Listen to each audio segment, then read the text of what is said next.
Hey everybody, welcome to my show, me. Welcome back to Fallout 76, everybody. Like we promised, we are here. We're going to do the Arctos Pharma thing. I'm going to go ahead and read it straight from the patch notes. Wild Appalachia, sink your teeth into some experimental testing by joining the Project Paradise event, which takes place in the cavernous biome labs that are now available for exploration beneath Arctos Pharma. Okay, guys, on the map, we're at Golly Mine right now, which is just northeast of Flatwoods. You're going to be southeast of that. It's Arctos Pharma right here. So we're going to fast travel there. 2 caps. Nice and cheap.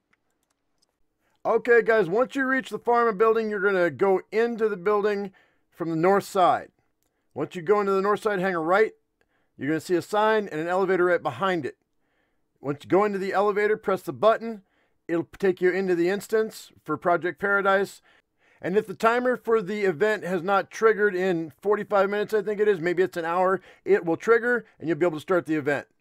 Now be aware, guys, the mobs in here are no joke. They will attack you immediately. You have assaultrons amongst a bunch of other nasty creatures. So bring your meds, bring your armor, your best weapons, everything you've got in your toolbox, bring it because you're going to need it. Immediately coming out of the elevator, go to the right, go down the stairs, and then go to the left. You're going to find a terminal. It's not the Eric terminal, it's the one to the left of the Eric terminal. And that's the one you're going to want to activate, which will start the very first process for releasing the animals so that you can fill the troughs that are in each of the biomes. There are 3 biomes. Now, it doesn't matter which of the biomes you start in, but each one will have separate different kinds of animals that you're going to have to kill, and you're going to have to collect their special meat to fill the troughs. There's a marked receptacle in each end of the biomes, and you're going to want to take that meat, put it into the receptacle.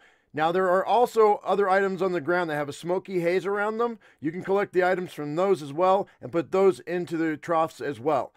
So it doesn't matter whether it's mole rats or radstags or the kelp that you're going to grab. You need to take that, put it into the trough, activate the trough, deposit it, and get as many of those as possible in the time that's allotted to you, because that's the first stage of everything.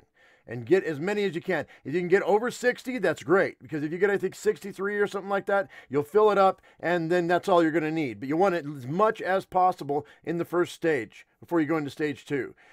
Now, at the beginning of stage 2, the event will spawn 3 friendly creatures. Now, they are normally creatures that you would kill on sight, but look for them. That's going to say friendly, whatever, whatever. And depending on how much you had filled the receptacle in the last stage, that will depend on how strong these creatures are. There's only 3 of them. You have to defend them. That's your job, okay? You have to defend them against 3 waves of enemies and then the final boss, and that's your job in the second phase, okay? You have to defend them. If they die, the event ends, you lose.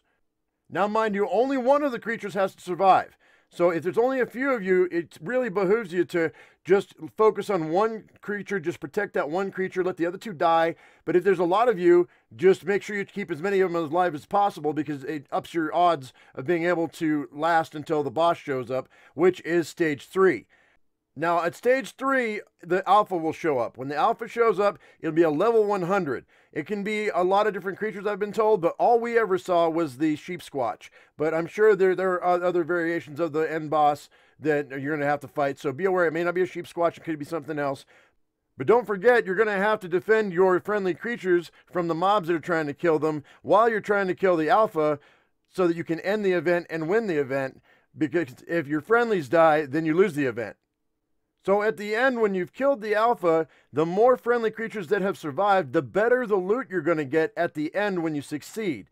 Now, we were never able to finish this event.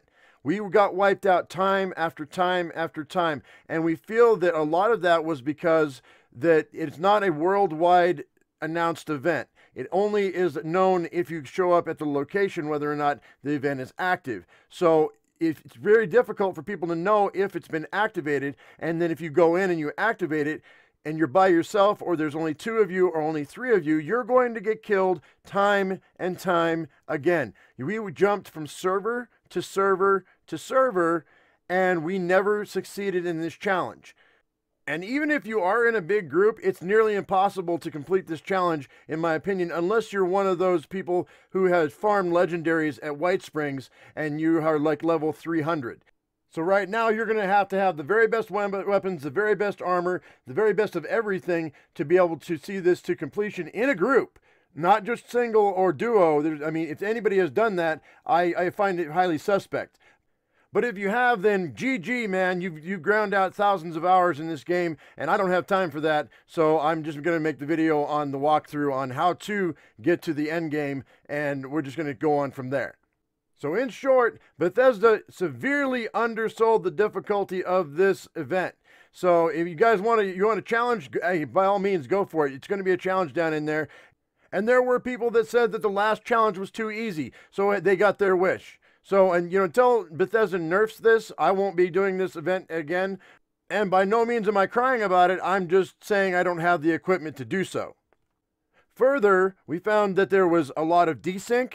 There was a lot of lag. There were creatures that were invisible that were shooting at us that we couldn't see because they hadn't rendered in. And once they had rendered in, it had been about a minute to a minute and a half. And on a timer-based event, that's unacceptable. And I'm a fan of Fallout 76. I'm a fan of Bethesda. I said nothing but good things on my channel since the very beginning. This is probably one of the few times that I've ever said something severely negative about anything that this game has done. It's always had its glitches. It's always had its issues. And I do a lot of alpha games, so I forgave a lot of that stuff. But this is beyond that. This is absolutely unacceptable in my opinion. This event should never have been given a pass. It was not ready. And that is by my low bar standards that I play Fallout 76 by. I don't expect anything out of Fallout 76, but I definitely didn't expect this. But fortunately, like anything else, if you don't like it, you don't have to play it, and this is only one part of a very large game that I do love to play, so I'm not going to play this instance. I'm not going to play this event until they fix it because it's broken as hell. So anyway, guys, I hope the walkthrough helped you out. And if it did, give me a thumbs up. And thank you for letting me be on the soapbox. And if you haven't subscribed, please do that right now. As I always say, I am my usual me. You be your usual you, and we'll see you in the next video. Thank you so much for watching, guys. We will see you later. Bye-bye.